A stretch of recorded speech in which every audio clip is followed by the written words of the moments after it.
anhuma, dia pernah bertanya kepada kekasihnya, baginda Nabi kita Muhammad alaihi salatu wassalam, dia mengatakan, ya Rasulullah, alaihi salatu wassalam, ya Rasulullah, lam araka tasumu min syahrin minasyuhur ma tasumu Sya'ban. Aku belum melihat engkau berpuasa di satu bulan dalam bulan-bulan ini seperti puasamu di bulan Sya'ban. Ada apa dengan bulan Sya'ban? Sya'ban udah lewat 17 hari yang lalu, akhir Sya'ban. Qala dzaka syahrun yaghfalun nasu anhu. Bulan Sya'ban itu bulan yang dilalaikan oleh manusia. Kenapa? Karena memang posisinya terjepit di antara bulan Rajab, kata Nabi, baina Rajab wa Ramadan. Rajab bulan haram, Ramadan bulannya Al-Quran, bulannya puasa. Sehingga bulan Sya'ban ini karena orang sibuk persiapan Ramadan dilalaikan. Padahal wahwa syahrun turfa'u fihi al-a'malu ila rabbil alamin. Bulan Sya'ban itu yang dilalaikan oleh manusia. Itu bulan yang pada saat itu amalan-amalan manusia diangkat untuk dilaporkan kepada Allah Rabbul Alamin. Wa uhibbu an yurfa'a amali wa ana sha'im. Aku ingin, aku suka, aku cinta amalanku diangkat dalam kondisi aku puasa. Hadis rawahun Nasa'i. Makanya kata Aisyah radhiyallahu taala anha, "Ma ra'aitu Rasulullah sallallahu alaihi wasallam fi syahrin aktsaru siyaman minhu fi Sya'ban." Rawahul Bukhari wa Muslim. Aku belum pernah melihat Nabi alaihi salatu wasallam lebih banyak puasa dalam sebulan seperti puasa beliau di bulan Sya'ban. Kenapa? Karena bulan Sya'ban dilalaikan sama manusia. Pantas mereka lalai karena dia kejepit. Di awal Ramadan, kita begitu semangatnya. Bagaimana masjid menjadi penuh. Yang tua ke masjid, yang muda ke masjid, yang perempuan ke masjid, yang gadis ke masjid, yang anak-anak ke masjid, masjid penuh. Kapan itu? Di awal Ramadan. Ya, semua sibuk dengan targetnya membaca Al-Quran. Di bus dia baca Quran, di kereta dia baca Quran, di rumah baca Quran, sambil nyapu dengerin Quran, sambil masak dengerin Al-Quran. Benar-benar syahrul Ramadan alladzi unzila fihi Al-Quran. Sibuk orang baca Quran. Dan kemudian kita masuk ke pertengahan Ramadan. Kita belum di akhir Ramadan. Belum. Masih pertengahan. Tanggal 17. Hampir masuk akhir Ramadan. Terjadi perubahan yang signifikan. Masjid mengalami kemajuan. Shafnya tambah maju.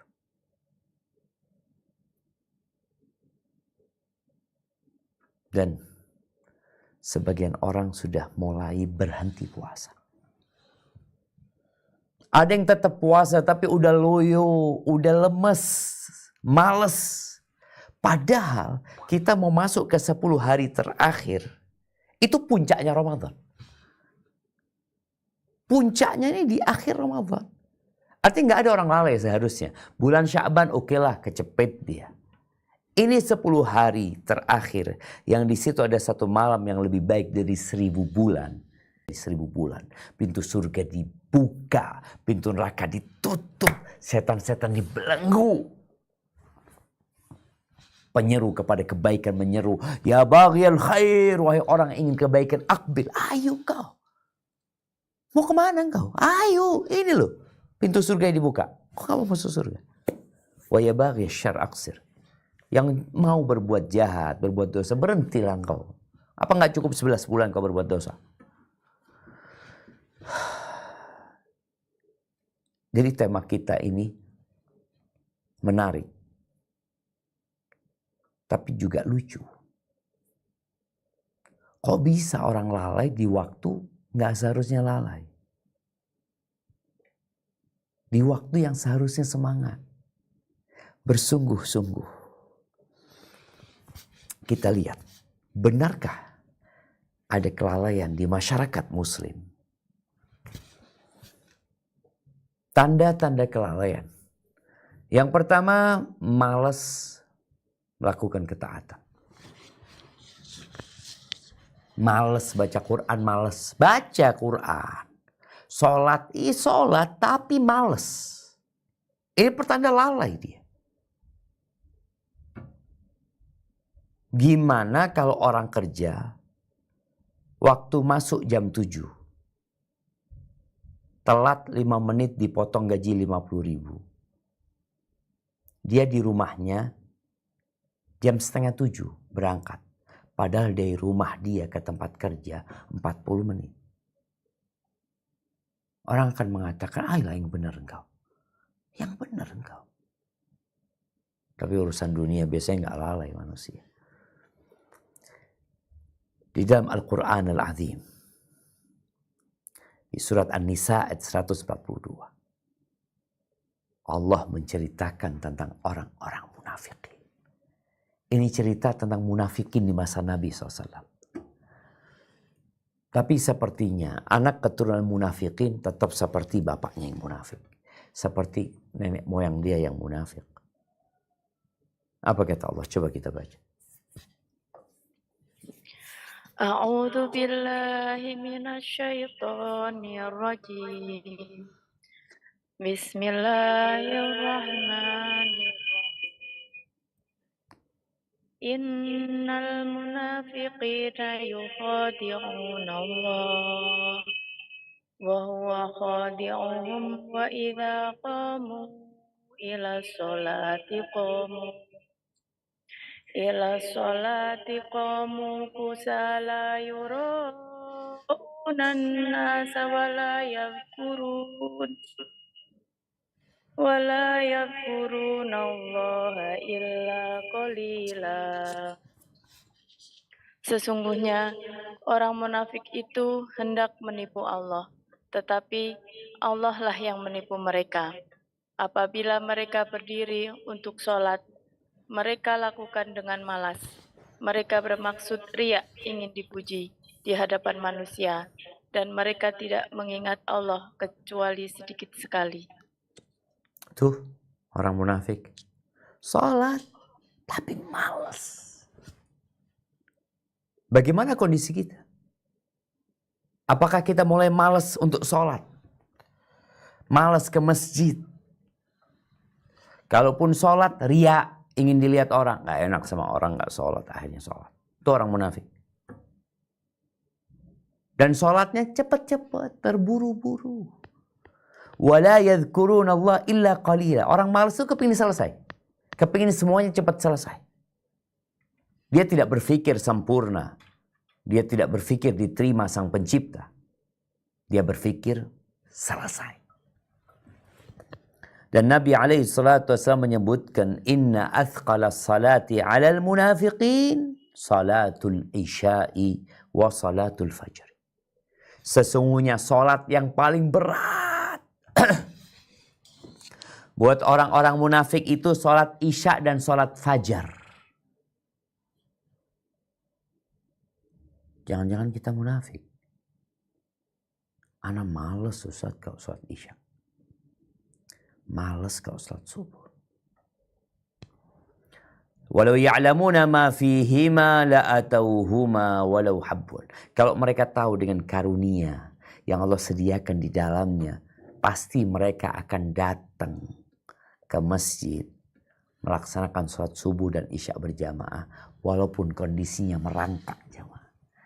Kakinya nggak bisa karena sakit, tapi dia bisa merangkak, dia berangkat. Hadis riwayat Bukhari dan Muslim. Di riwayat lain Nabi SAW mengatakan, "Lau ya'lamu ahaduhum annahu yajid arqan saminan Au mirmataini hasanatain la syahidal isya." Kalau salah satu di antara mereka tahu apabila dia sholat berjamaah ke masjid, isya sama subuh nih, atau isya, dia dapat daging sama tulangnya, atau daging kakinya, masih ada tulang kaki yang ada dagingnya. Mereka pasti akan datang untuk sholat isya berjamaah. Kita lihat mulai sepi masjid-masjid. Yang awalnya isya rame. Kemana? Lalai mereka. Engkau itu sedang di Ramadan. Yang kedua, awal Ramadan kita takut berbuat dosa. Kita jaga banget dengan dosa-dosa. Tapi sekarang nih, udah 17 hari, udah mau masuk 10 hari terakhir, mulai kita menganggap remeh dosa. Seakan-akan bekal 17 hari cukup menghapuskan dosa dia. Abdullah bin Mas'ud radhiyallahu anhu mengatakan, innal mu'min yara dhunubahu ka'annahu qa'idun tahta jabalin.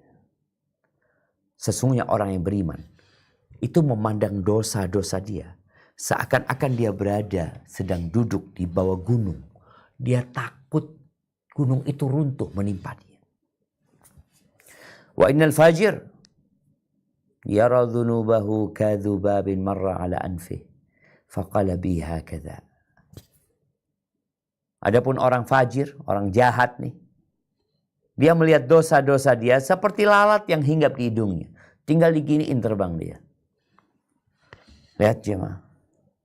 Apabila engkau mulai meremehkan dosa, mulai nonton sesuatu yang sebenarnya nggak boleh ditonton, mulai mendengarkan sesuatu yang seharusnya tidak engkau tonton, tidak engkau dengarkan, mulai melakukan perbuatan bodoh, tindakan yang tidak seharusnya dilakukan seorang mukmin, engkau lalai loh berarti. Kau berada di bulan Ramadan yang Allah pilih dari 12 bulan sebagai bulan diwajibkannya puasa. Dibelenggunya setan-setan. Tapi kau terus berbuat dosa. Yang ketiga, tanda orang itu lalai, dia sudah nyaman dengan kemaksiatan. Bahkan kalau kemarin sembunyi-sembunyi, ini udah mulai terang-terangan dia berbuat dosa. Kata Nabi alaihi salatu wassalam di hadis riwayat Bukhari wa Muslim, kullu ummati mu'afan illa al-mujahirin. Semua umatku dimaafkan, diampuni, kecuali orang-orang yang berbuat dosa terang-terangan. Berbuka terang-terangan di hadapan manusia, nggak malu lagi. Kemarin masih malu-malu, sekarang kadang di pinggir jalan ngerokok, dilihat orang, nggak peduli.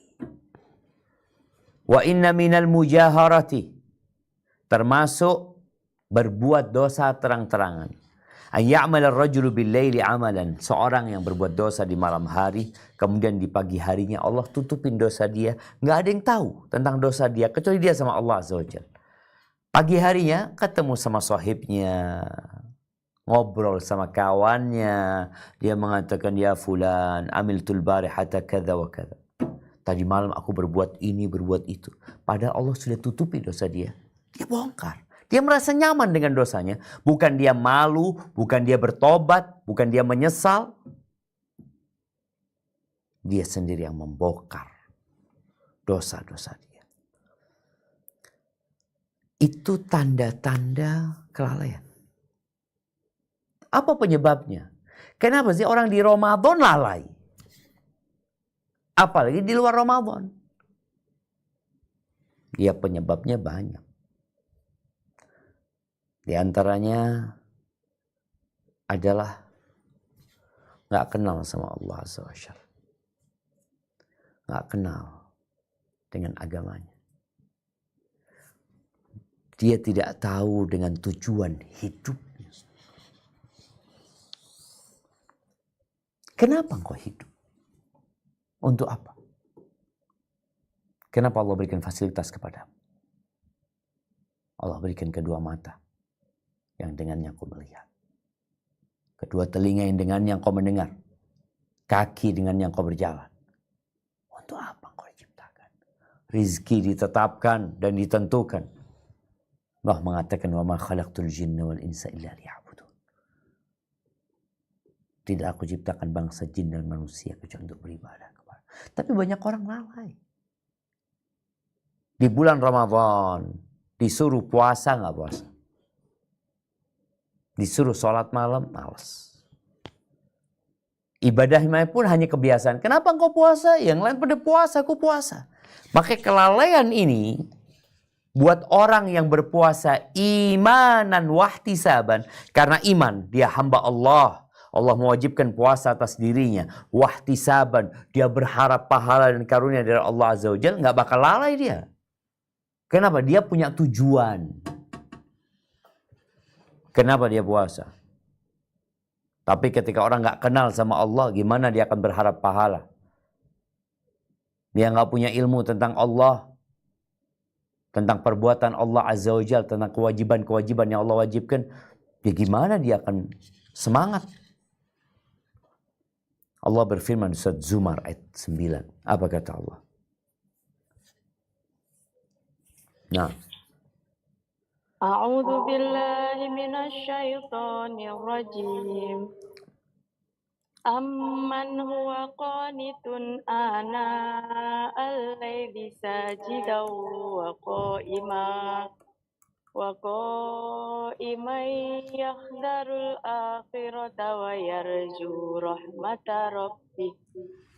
Qul hal yastawil ladzina ya'lamuna wal ladzina la ya'lamun. Innama yatadzakkaru ulul albab. Apakah kamu orang musyrik yang lebih beruntung? Ataukah orang yang beribadah pada waktu malam dengan sujud dan berdiri karena takut kepada azab akhirat dan mengharapkan rahmat Tuhannya? Katakanlah, apakah sama orang-orang yang mengetahui dengan orang-orang yang tidak mengetahui? Sebenarnya hanya orang yang berakal sehat yang dapat menerima pelajaran. Allahu Akbar. Tapi banyak orang sehat badannya, akalnya nggak sehat. Dia nggak kenal sama Allah Azza wa Jalla. Dia tidak tahu kenapa dia hidup. Kenapa dia mendapatkan fasilitas ini. Dia hanya berpikir perut dan yang di bawah perut. Jadi kebodohan ini menjadi penyebab terbesar orang itu lalai. Makanya perlu diingatkan, perlu kajian. Kok bulan Ramadan?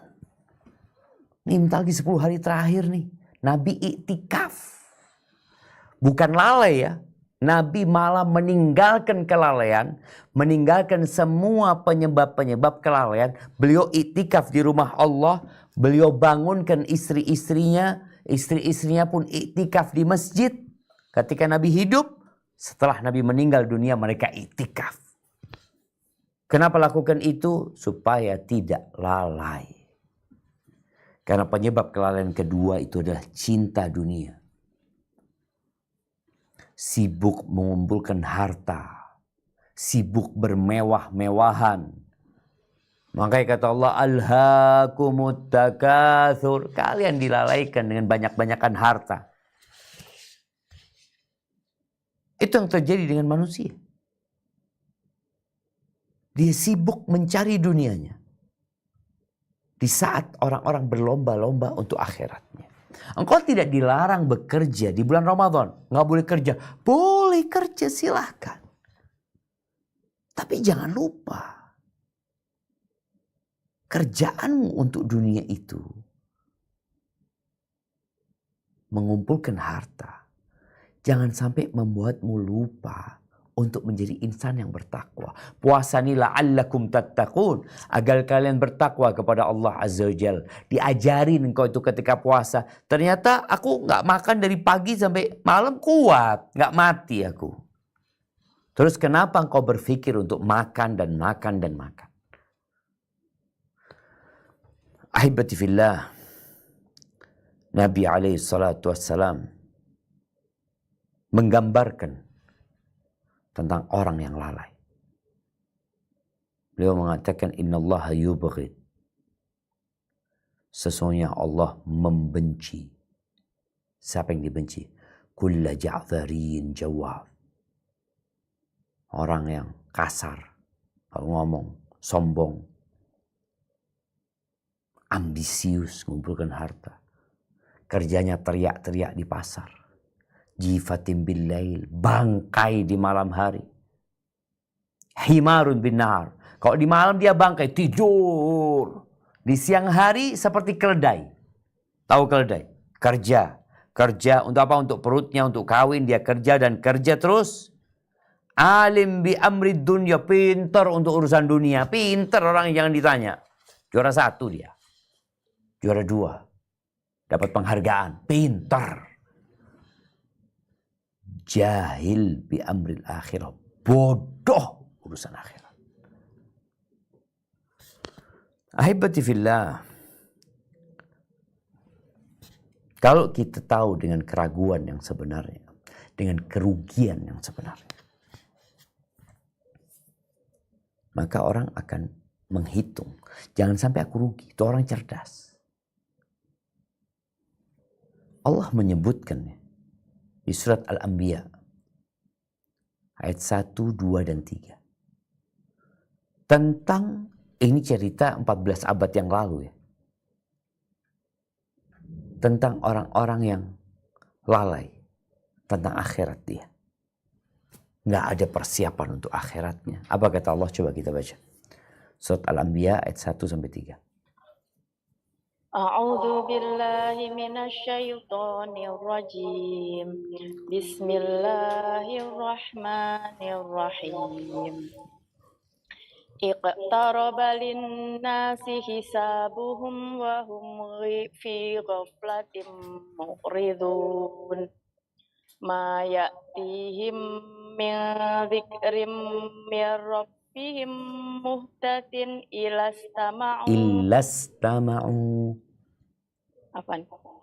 Ma ya'tihim min dzikrim min rabbihim muhtatin illastama'u wa hum yal'abun.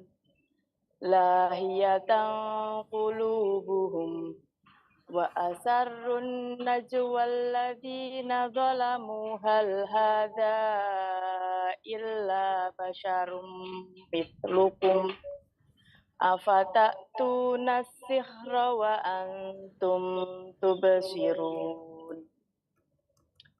Telah semakin dekat kepada manusia perhitungan amal mereka, sedang mereka dalam keadaan lalai dengan dunia, berpaling dari akhirat. Setiap diturunkan kepada mereka ayat-ayat yang baru dari Tuhan, mereka mendengarkannya sambil bermain-main. Hati mereka dalam keadaan lalai, dan orang-orang yang zalim itu merahasiakan pembicaraan mereka. Orang ini, Muhammad, tidak lain hanyalah seorang manusia juga seperti kamu.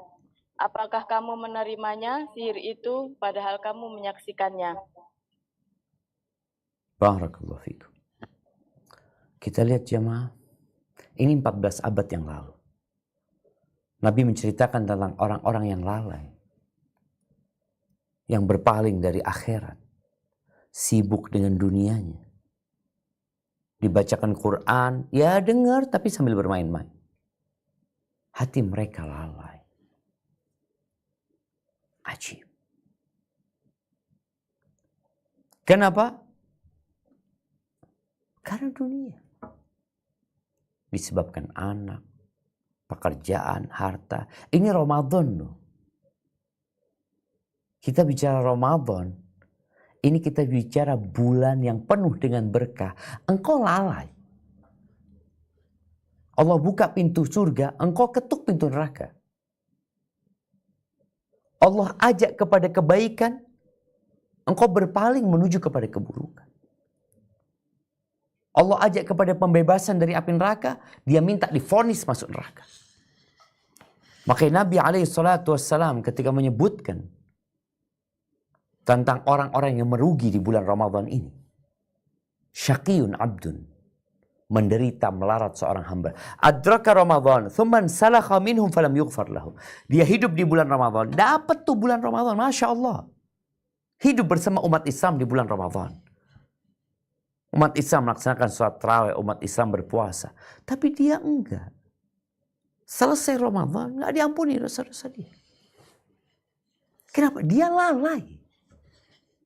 Dikasih satu malam yang lebih baik dari 1000 bulan. Nabi SAW menyebutkan, kalau engkau berbuat baik di sisa umurmu, maka umurmu yang terdahulu Allah akan ampuni. Tapi gimana engkau di sisa Ramadan ini malah engkau lalai. Yang seharusnya engkau itikaf, seharusnya engkau berbondong-bondong ke rumah Allah, engkau malah berbondong-bondong menuju ke pasar-pasar, ke mall-mall. Ahibati fillah, dan di antara sebab kelalaian banyak manusia adalah kemaksiatan, dosa. Tadi kita menyampaikan di antara tanda orang lalai itu dia nyaman dengan perbuatan dosa. Dan yang menyebabkan kelalaian itu adalah maksiat dia.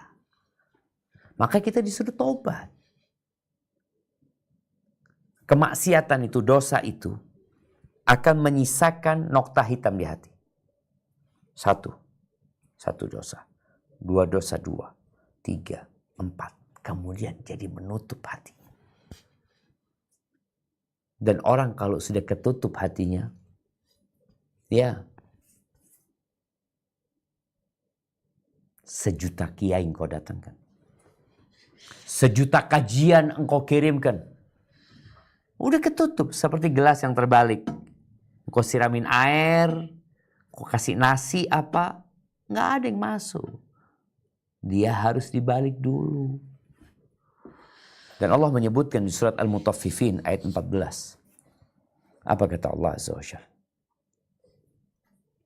A'udzu billahi minasyaitonir rajim.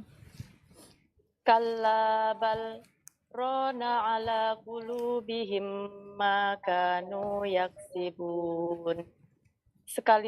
Sekali-kali tidak. Bahkan apa yang mereka kerjakan itu telah menutupi hati mereka.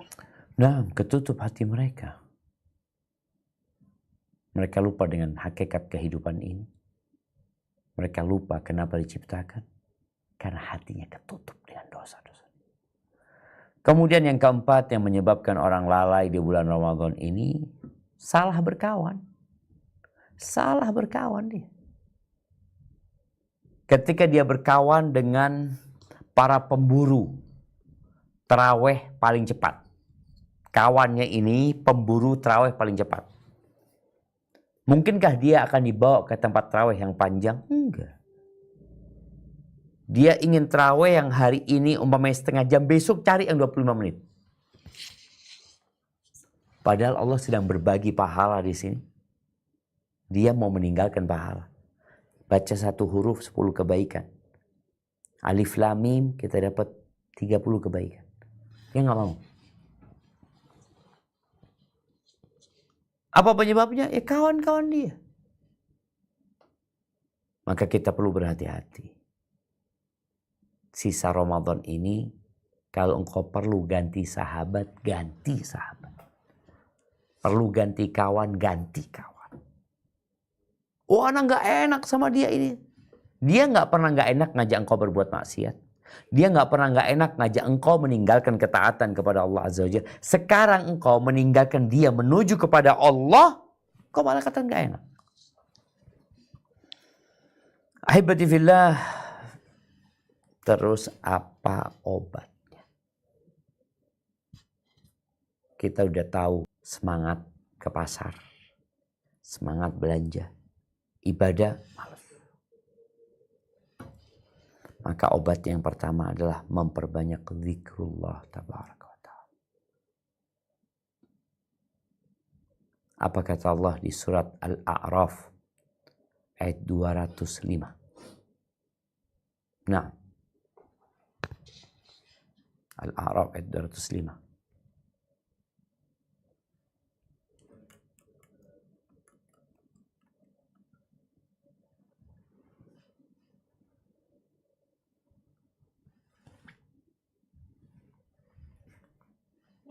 A'udzu billahi minasyaitonir rajim.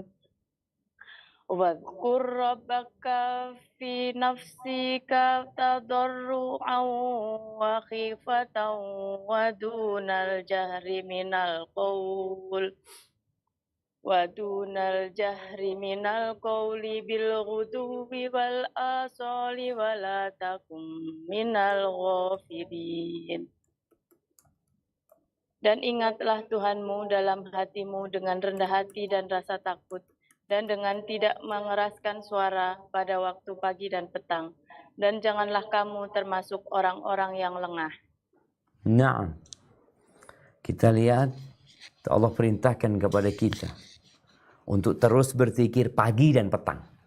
Bil ghudwi wal asal. Maka orang yang menjaga zikir pagi dan petang, kemudian dia membacanya dengan hati yang menghayati. Dengan lisan yang membaca. Bukan sekedar selesai. Insya Allah dia dijaga dari kelalaian. Dan termasuk zikrullah yang paling agung adalah membaca Al-Quran. Bagaimana para salafus saleh ketika awal Ramadan, dia menghatamkan Al-Quran tiap 7 malam. Qatadah bin Da'am as-Sa'dusi. Tiap 7 malam hatam Quran.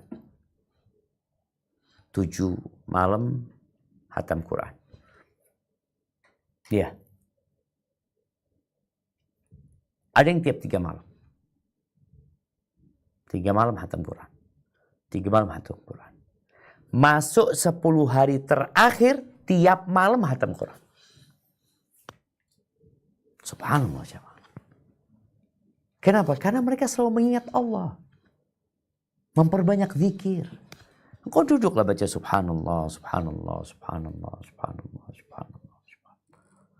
Baca la ilaha illallah wahdahu la syarika lahul mulku wa lahul hamdu wa huwa ala kulli syai'in qadir. Itu. Apalagi kalau engkau baca Quran. Dan kalau baca Qurannya ketika sholat. Di bulannya Quran. Engkau baca Qurannya ketika sholat. Subhanallah. Nabi SAW menyebutkan. Di dalam hadis yang diriwayatkan Abu Dawud. Man qama bi asyri ayatin lam yuktab minal ghafilin. Barang siapa yang sholat malam tiap rakaatnya baca 10 ayat, dia tidak akan ditulis dari orang-orang yang lalai.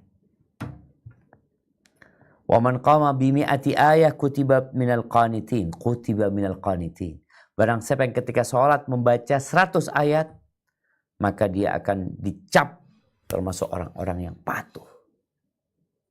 Wa man qara'a bi alfi ayah kutiba minal muqantirin. Barang siapa yang membaca 1000 ayat. 10, 100 ini 1000 ayat. Maka dia akan ditulis termasuk orang-orang yang menghasilkan pahala yang besar sekali. Maka agar engkau tidak menjadi orang-orang yang lalai di 10 hari terakhir. Baca Quran. Baca sama artinya. Baca inna anzalnahu fi lailatul qadr. Wa ma adraka ma lailatul qadr. Lailatul qadri khairum min alfi syahr. Kau baca. Ya Allah, Lailatul Qadar lebih baik dari 1000 bulan. Kalau aku bekerja di sebuah perusahaan selama 84 tahun umpamanya. Kayaknya nggak ada. Udah di PHK. Ini 1 malam lebih baik dari 1000 bulan. Terus engkau nggak mau bersungguh-sungguh. Wah, Islam kan agama yang mudah, tidak memberatkan. Iya, Islam tidak memberatkan. Maka yang sakit nggak usah puasa. Ketika dia nggak mampu. Yang musafir merasa berat nggak usah puasa. Tapi syariat Allah datang itu untuk memudahkan sebenarnya. Baik, yang kedua, obat dari kelalaian ini adalah datang ke kajian ilmu. Banyak di antara kita itu. Coba engkau lihat. Sesuai dengan kelalaianmu, sesuai dengan itu pula jauhnya dirimu dari majelis ilmu. Man salaka tariqan yaltamisu fihi ilman sahalallahu lahu bihi tariqan lil jannah. Barang siapa meniti jalan menuntut ilmu, maka Allah akan mudahkan bagi dia jalan menuju ke surga Allah Azza wa Jalla. Kok kemudian enggak mau? Maka lihatlah, orang yang suka hadir di majelis ilmu, insya Allah hatinya jadi lembut. Makanya Nabi SAW mengatakan, idza marartum bi riyadil jannah farta'u. Kalau kalian melewatin taman-taman surga, kalian makanlah di sana. Ini kesempatan, ada makanan enak, ada hidangan lengkap. Engkau nggak mau makan? Kata Nabi SAW, farta'u. Qalu wa ma riyadul jannah? Apa riyadul jannah itu? Kata Nabi SAW, hilaqul dzikir. Majelis-majelis zikir, majelis-majelis yang berisi peringatan, majelis-majelis ilmu. Kemudian yang ketiga untuk mengobatin kelalaian ini adalah mengenal lebih dalam lagi tentang hakikat kehidupan dunia. Nah, apa hakikat kehidupan dunia? Nabi SAW mengatakan, ad-dunya mal'unatun mal'unun ma fiha. Dunia ini terkutuk. Yang di dalamnya juga terkutuk, illa dzikrullahi wa ma wala, kecuali mengingat Allah dan yang berhubungan dengan Allah Subhanahu wa taala. Wa alimun au muta'allimun, dan orang yang berilmu atau orang yang belajar ilmu. Maka engkau fahami hakikat kehidupan dunia. Kau lihat orang paling kaya di kotamu mati. Ada orang yang duitnya banyak, kalau kasih penyakit. Adi dunia. Nabi menyebutkan seperti bangkai kambing. Dan manusia rebutan bangkai. Sehingga dia lupa. Maka tolong engkau kenali hakikat kehidupan dunia ini. Sehingga kau santai. Di mana rizkimu tidak akan tertukar dengan rizki orang lain. Kemudian yang ketiga. Obat dari kelalaian ini adalah memperbanyak zikrul maut. Memperbanyak mengingat kematian. Makanya rumah yang dekat kuburan itu biasanya murah. Orang gak mau dengan kuburan, takut ingat mati. Padahal ingat mati itu yang membuat engkau jadi sadar dan tidak lalai. Bagaimana Nabi SAW mengatakan, kafa bil mauti wa'idhan. Cukup kematian itu sebagai pemberi mau'idhah hasanah. Ahibati fillah, Nabi juga mengatakan aktsiru dzikra hadhi min ladzat. Perbanyak mengingat pemutus kelezatan, yaitu kematian. Kita nggak tahu nih, apakah kita akan hidup tahun depan sehingga dapat hadir di bulan Ramadan. Apakah kita sekarang nih bisa masuk ke bulan akhir Ramadan 10 hari terakhir, bisa apa enggak? Nggak ada yang tahu. Tapi seorang yang ingat dengan kematian, ya dia akan segera bertobat. Pendek angan-angan dia. Dia akan dikasih keridhaan di hatinya. Tapi orang yang ambisinya akhirat, yang ambisinya dunia, dia nggak mau ingat mati, ya sudah. Dia akan menunda-nunda tobatnya. Dia akan malas beribadah. Kalau yang ingat akhirat, dia akan semangat bersungguh-sungguh ibadah. Ini akan lalai dia. Lalai. Padahal dunia tidak akan datang kecuali yang sudah ditakar buat dia. Ahibati fillah. Nabi SAW pernah memegang pundak Abdullah bin Umar bin Khattab. Sambil mengatakan, kun fid dunya ka'annaka gharib. Hiduplah engkau di dunia seperti orang yang asing. Au abiru sabil. Atau orang yang transit. Orang asing yang lewat ke sebuah negara atau yang transit, dia akan segera pergi. Dia tidak akan bawa barang banyak-banyak. Enggak, aku nggak mau barang banyak-banyak. Nanti overweight. Nambah lagi. Terus ya apa? Bagaimana dia mengeluarkan uang itu diterima nanti di akhirat. Lalu Abdullah bin Umar memberikan nasihat, idza amsayta fala tantazir as-sabah. Kalau engkau sedang di sore hari mau berbuat baik, jangan nunggu besok. Malam itu harus selesai. Karena hatimu berubah. Ingin hari itu sudah. Jangan nunggu sore. Wa idza asbahta Wa idza amsayta fala tantadhir as-sabah. Kalau lagi sore jangan nunggu pagi. Wa khudh min sihhatika li maradik. Ambillah dari kesehatanmu sebagai bekal untuk masa sakitmu. Wa min hayatika li mautik. Untuk masa hidupmu, untuk masa ketika hidup, untuk masa kematian. Kita bakal mati semua. Bagaimana kita mati husnul khatimah? Di depan kita ada 10 hari terakhir. Ayo semangat. Sebagian sahabat kalau masuk 10 hari terakhir itu mandi jamaah, pakai baju yang bagus ya. Makanya kita datang ke majelis ilmu, kumpul sama orang-orang soleh. Kita lihat mereka ngapain. Oh mereka itikaf, Anda mau itikaf. Tapi kalau kawanmu nongkrong di lapangan malam hari sambil nunggu sahur on the road, yang ada itu akan seperti mereka. Barakallahu fiik. Itulah jamaah beberapa yang berkaitan dengan materi kita. Mungkin kita masuk ke sesi tanya jawab. Anda kembalikan ke moderator. Jazakumullah khair. Nah, alhamdulillah sudah ada beberapa pertanyaan mungkin yang sudah masuk saat ini. Saya izin bacakan untuk pertanyaannya sampai berapa menit Ustaz? Mungkin sampai jam 10 ya, insyaallah. Nah, baik. Saya izin bacakan beberapa pertanyaan.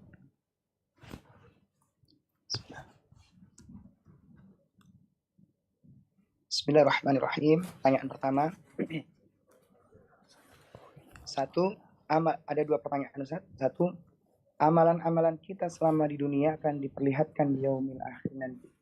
Semua amal baik dan dosa akan ditampakkan. Pertanyaannya, bagaimana dosa yang sudah diampuni? Apakah akan tetap diperlihatkan atau tetap diberi ganjaran?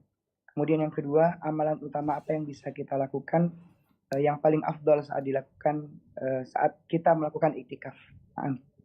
Masya Allah, barakallahu fiik. Naam, ahibati fillah. Kelak pada hari kiamat, persidangan akan dibagi menjadi dua. Ada persidangan tertutup, ada persidangan terbuka.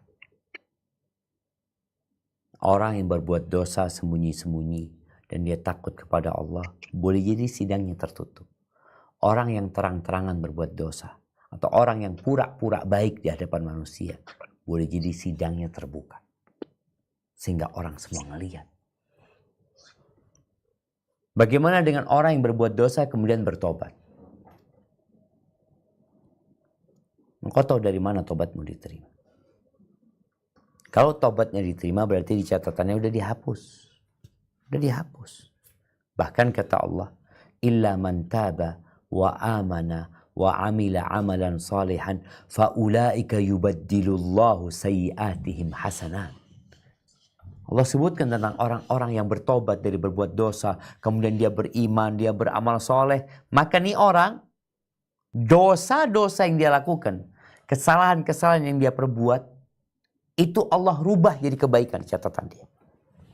Punya 10 dosa, jadi 10 pahala. Asalkan taubatnya diterima. Nah, kemudian kalau bicara amalan apa yang paling utama ketika iktikaf, ya salah satu hikmah dari iktikaf adalah menjaga diri dari dosa. Engkau di rumah Allah.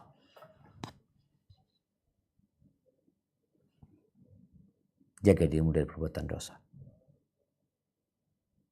Salat malam ketika iktikaf. Berdoa, baca zikir, baca Quran. Yang jelas, segala macam ibadah yang bisa dilakukan, lakukan. Dan berdoa. Aisyah pernah bertanya kepada Nabi SAW, Ara'aita idza alimtu ayya lailatin lailatul qadar. Gimana pendapatmu ya Rasulullah kalau aku tahu itu malam Lailatul Qadar, apa yang harus aku baca? Apa kata Nabi SAW? Aisyah nih, yang istri Nabi di akhirat juga, Nabi mengatakan kepada dia, Quli, Allahumma innaka afuun, tuhibbul afwa fa'fu anni. Ya Allah, sesungguhnya engkau maha pemaaf. Engkau cinta dengan maaf, maafkan aku. Maka yang iktikaf, jaga hatinya, minta maaf sama Allah, jangan sombong dan congkak dengan ibadahnya. Karena Allah tidak menerima kecuali dari orang-orang yang bertakwa. Hadza wallahu a'lam bissawab.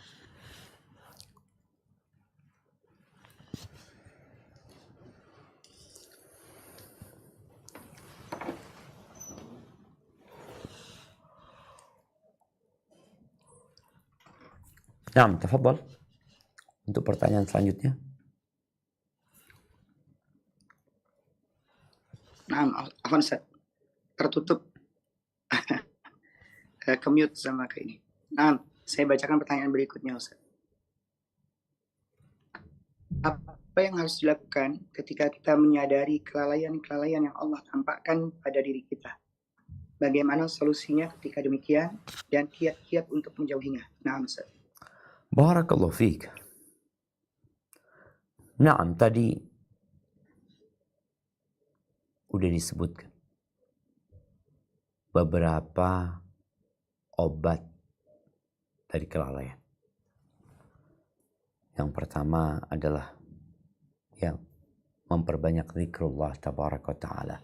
Karena zikir ini amalan yang ringan. Amalan yang tidak harus dalam kondisi bersuci. Tidak harus dengan pakaian tertentu. Tidak harus menghadap kiblat. Tidak harus dalam posisi yang ditetapkan. Bebas. Maka Allah katakan fadhkurullaha dzikran katsira. Ingatlah kepada Allah yang banyak. Sehingga ketika engkau ditimpa oleh kelalaian, mulai lisanmu berzikir. La ilaha illallah, la ilaha illallah, ya. Dengan menghayati maknanya. Perlahan-lahan tuh kelalaian itu akan hilang, kau akan semangat lagi. Kemudian belajar tentunya. Belajar ilmu, ngaji, cari kawan yang baik. Tadi kita sebutkan di antara sebab orang jadi buruk itu karena kawannya buruk. Tapi kalau engkau punya kawan yang baik, insya Allah kau akan berubah. Kemudian memahami tentang hakikat dunia. Bahwa engkau hanya sementara di sini. Dan ada hari-hari yang kekal dan abadi. Yang satu hari sama dengan 1000 tahun. Ketika orang tahu dia bekerja, ini aku akan tinggalkan. Dapat uang banyak. Aku tidak akan dapatkan manfaatnya kecuali aku nafkahkan. Insya Allah dengan seperti itu, mudah-mudahan dia bisa tidak lalai. Apalagi kalau dia langsung iktikaf di masjid, dia tinggalkan handphonenya, dia bertemu dengan kawan-kawan yang soleh di sana, insya Allah dia akan semangat lagi ya. Dan semoga mendapatkan Lailatul Qadar. Hadza wallahu a'lam bissawab.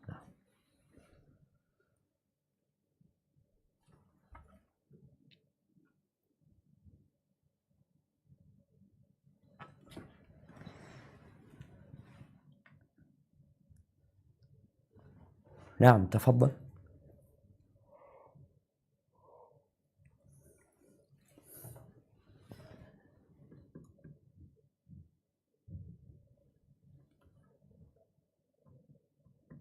Nah, MT Zahratun Nisa. Kok belum ada suara ya? MC-nya nge-freeze Ustadz. Mungkin kalau ada yang bertanya langsung.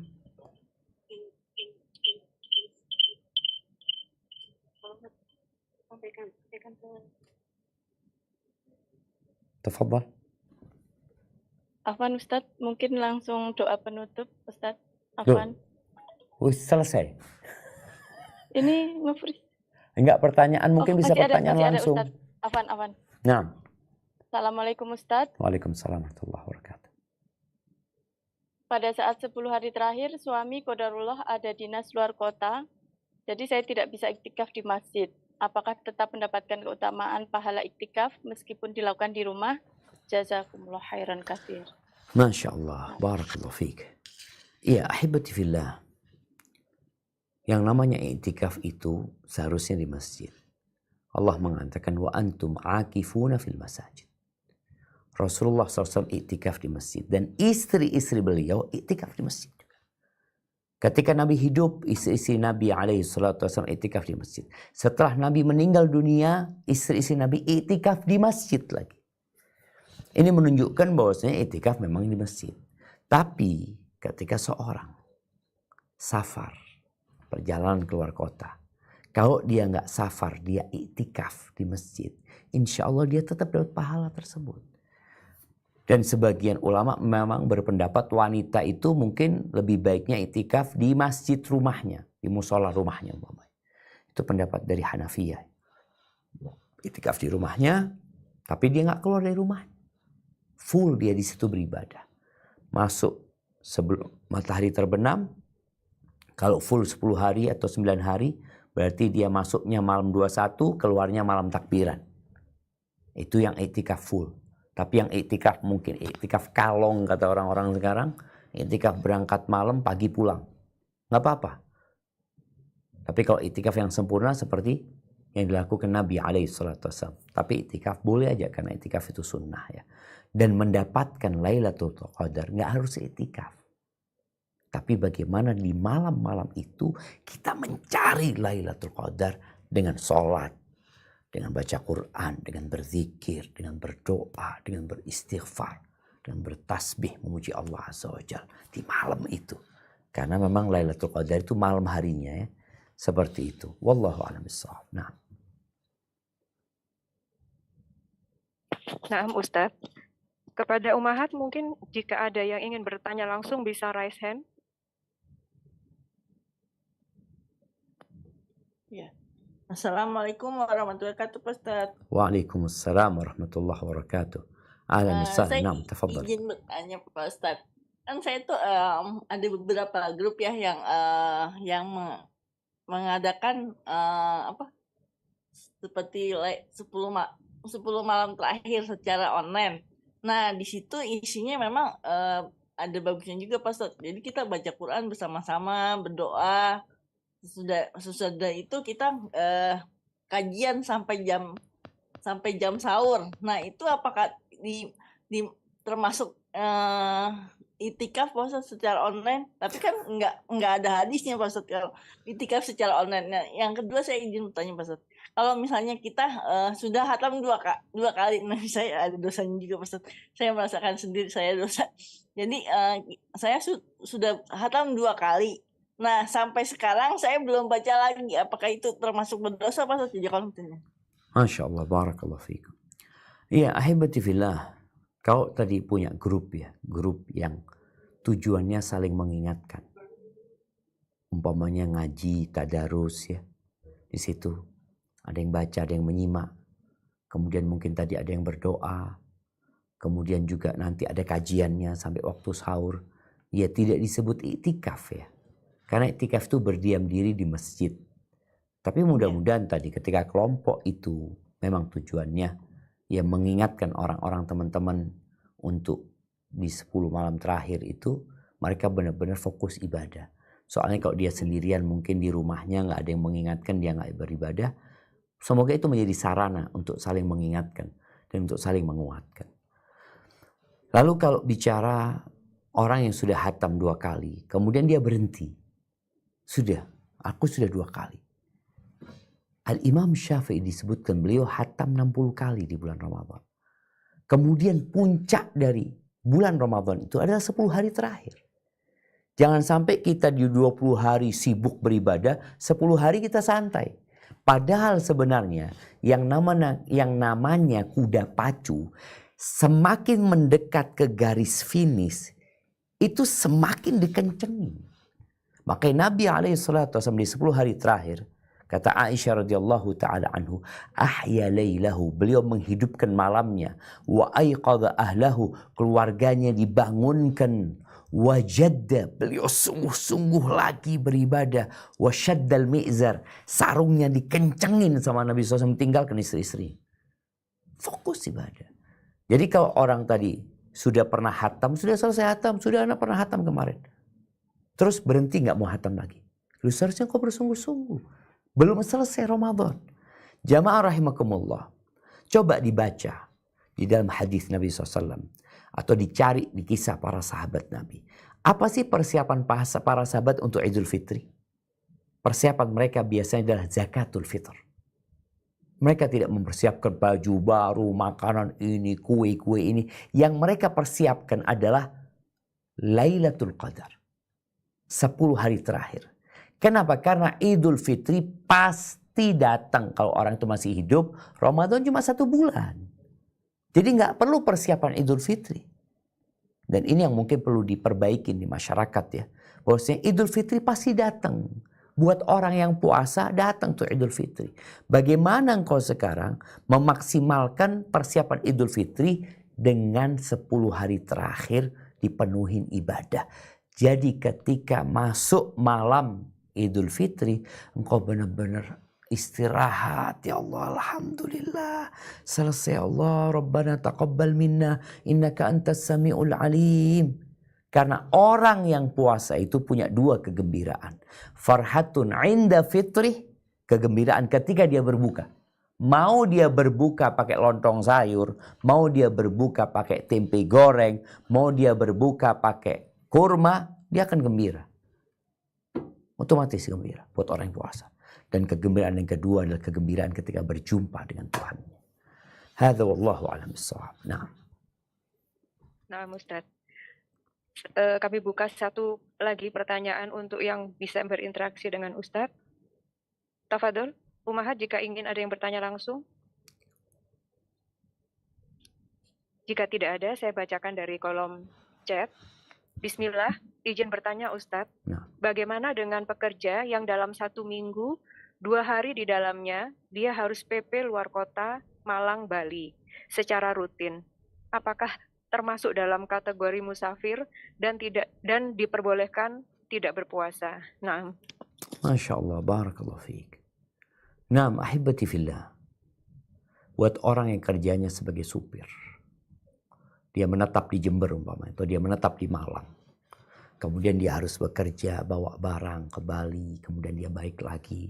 Maka dalam perjalanan dia itu disebut safar dia. Tapi rutin, nah walaupun rutin, karena safar itu perjalanan. Dia mukimnya di Malang. Dan Allah Azza wa Jalla mengatakan, "Faman kana minkum maridhan aw ala safarin fa iddatun min ayyamin ukhra." Barang siapa di antara kalian sakit atau dalam perjalanan, maka kalau dia berbuka, dia ganti di hari-hari yang lain. Maka nggak apa-apa dia, walaupun dia rutin, karena memang kerjaannya dia seperti itu, dia boleh tidak berpuasa, berbuka dia ya. Tapi dia gantikan di hari-hari lain. Namun kalau dia merasa kayaknya anak kalau suruh ganti berat set, kayaknya anak mau puasa, nggak apa-apa. Yang penting tidak memberatkan dia dan tidak menyebabkan dia jadi sakit nantinya gara-gara maksa puasa. Hadza wallahu a'lam bissawab. Nah. Untuk yang raise hand kepada Ibu Dila Balatif, kami persilahkan untuk mengajukan pertanyaan.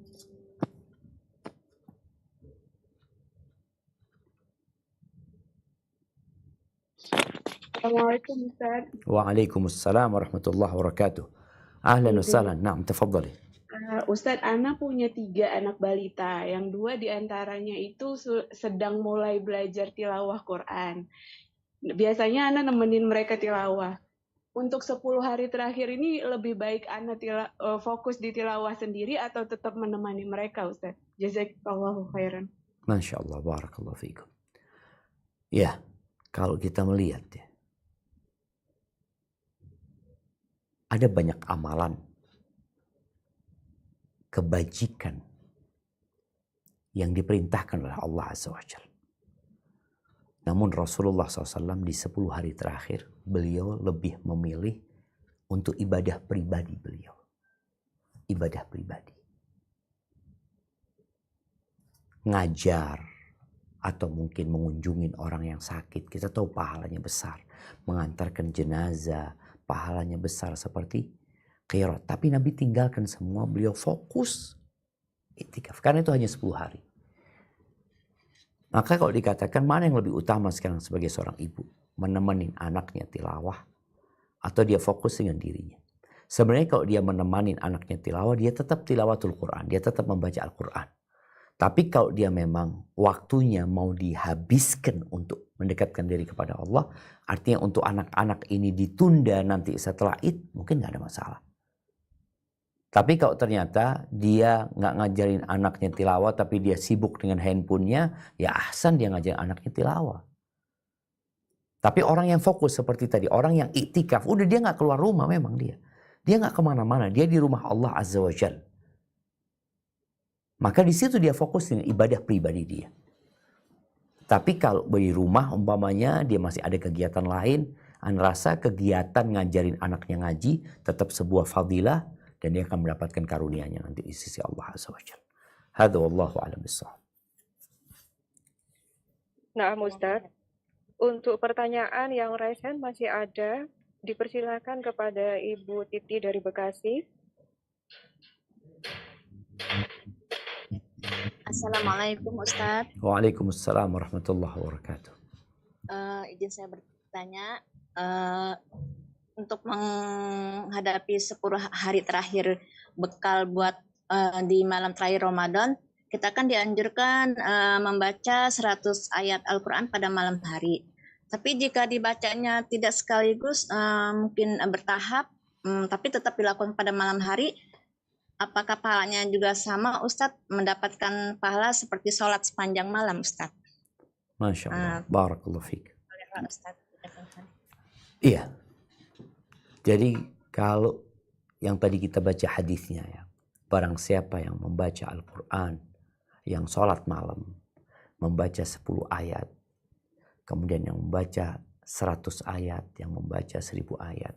Apakah kalau membacanya itu tidak dalam satu rakaat ya, dia akan mendapatkan seperti pahala orang yang qanit, yang qiyamul lail sampai pagi.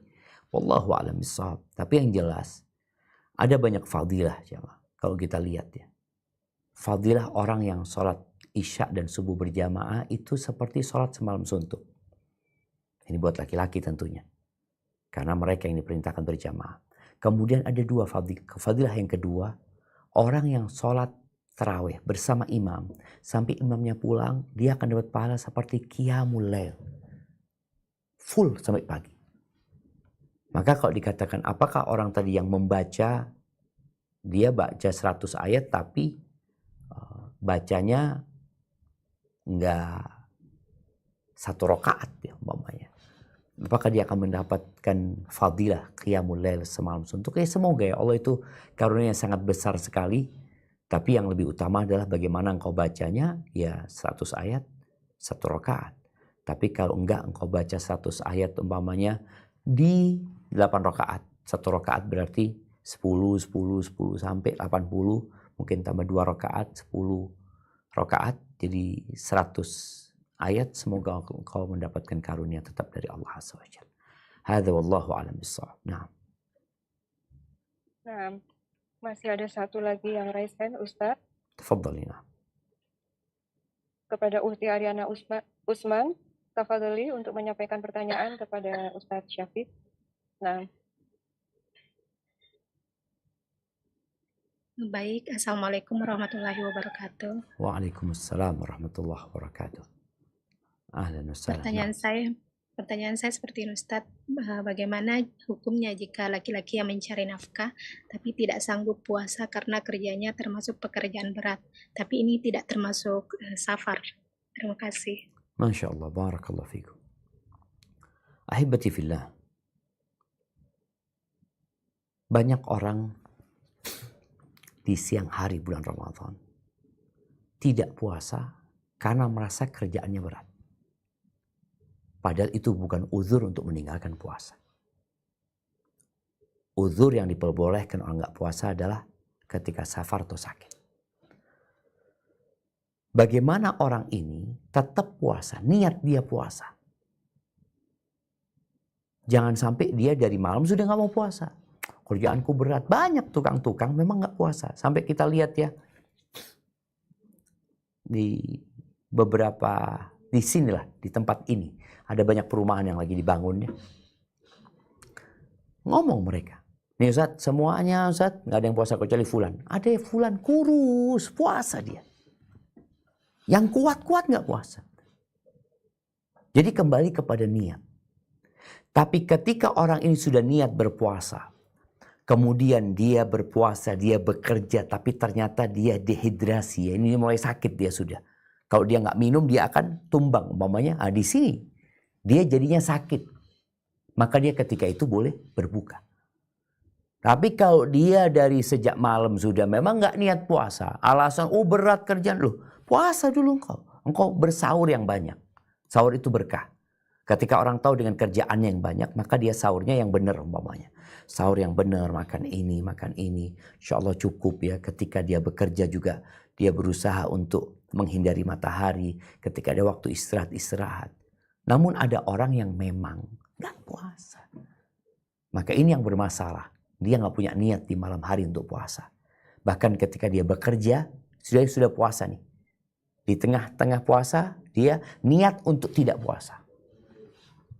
Maka masalahnya kembali kepada niat dan kesungguhan orang tersebut. Namun orang yang bersungguh-sungguh, tapi ternyata ketika dia bekerja, dia dehidrasi yang menyebabkan dia sakit, maka dia berbuka ketika itu. Semoga masuk dari orang yang sakit, yang boleh untuk berbuka. Hadza wallahu a'lam bissawab. Mungkin kita ke pertanyaan terakhir. Nah. Masya Allah, terima kasih Ustaz. Baik, ini satu pertanyaan terakhir, izin saya bacakan. Assalamualaikum. Bismillah. Waalaikumsalam warahmatullahi wabarakatuh. Izin bertanya Ustaz. Nah. Apabila kita berdoa pada waktu sujud, saya pernah mendengar bahwa